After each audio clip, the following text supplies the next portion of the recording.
Prezident administrasiyasının keçmiş rəhbəri, AMEA-nın sabiq prezidenti Ramiz Mehdiyevin cinayət məsuliyyətinə cəlb edilməsindən sonra onun biznes şəbəkəsi ilə bağlı yeni məlumatlar yayılıb.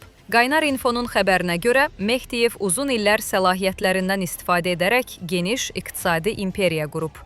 İddialara əsasən, Yevrahome tikinti materialları bazarı da Ramiz Mehdiyevin nəzarətində olub. Bunu bazarda mağaza işlətmiş sahibkar Rafiq Ocaqverdiyev bildirib. Onun sözlərinə görə, 2019-cu ildə baş verən yanğında 200 min manat ziyan görüb. Lakin bazanın sahibi Azay Möhnətov vəd etdiyi kompensasiyanı hələ də ödəməyib. Sahibkar məsələ ilə bağlı prezident administrasiyasına və baş prokurorluğa müraciət edib.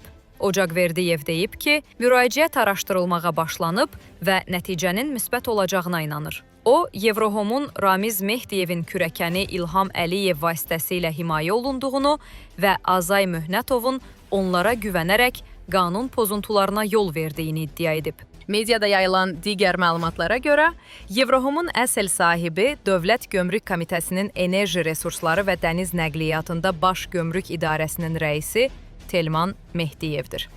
O, Ramiz Mehdiyevin əmisi oğludur.